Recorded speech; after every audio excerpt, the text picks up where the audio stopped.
منذ شهرين كان بالعقوبة وتمر الكرة وامكانية التصويب لكن بعيدا عن الحارس معاذ بن شريبية. لما يتحرك محمد ابو تريكة اكيد المنظومة الاهلاوية تصبح قريبة من النموذجية.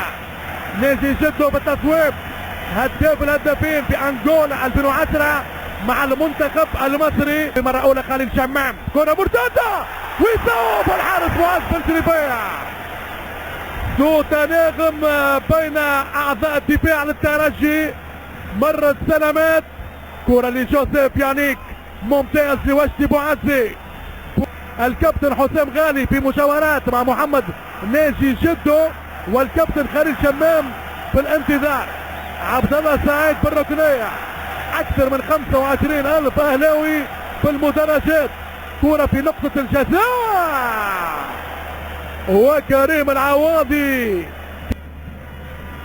ايقاعات اهلاوية ليست بالسرعة اللازمة. ودي كرة لوليد سليمان في ظهر محمد بن منصور ووليد الهشري. هذا السيناريو كرة من عبد الله سعيد بالمليمتر يا حبيبي، بالمليمتر. وليد الهشري اسرع من محمد ناجي جدو لجوزيف يانيك اللي يتفوق على محمد نجيب.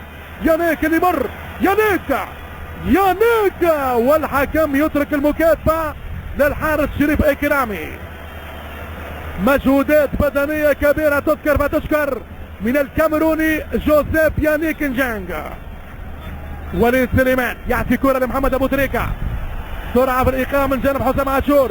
الحكم جمال حمودي يرجع لإصابة الكاميروني كبير لإيقاف المباراة من جانب الحكم جمال حمودي، وهذه هي اللقطة والإصابة من جانب جوزيف يانيك جانجا.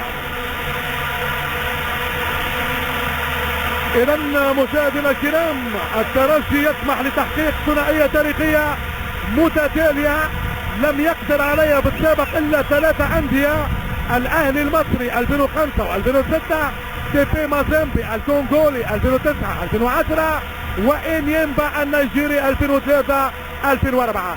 تعليمات المايسترو نبيل معلول للنجم كريم العواضي: اللعب الدفاعي قبل الهجوم، التغطية الدفاعية قبل المحاولات الهجومية هي مهمة كريم العواضي مع حسام غالي.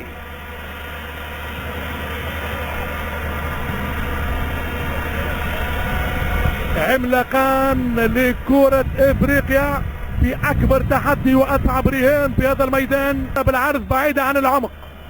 حسام غالي، وينو كريم العواضي؟ شريف عبد الفضيل، حسام عاشور سيرجع للدفاع او امامنا احمد فتحي اللي يوزع، ومحمد ناجي جدو مع سامح الدربالي. جدو وهجوم خطير للنادي الاهلي، جدو يسدد والتصويب والدفاع ممتاز. خليل شمام، ما زالت الكرة عند احمد فتحي. عبد الله سعيد يصوب الحارس معاذ بن شريبية للمرة الثانية. لعب في هذا الدور النهائي، وكرة في ظهر وجدي بوعزي لفتحي، وفتحي يوزع والكرة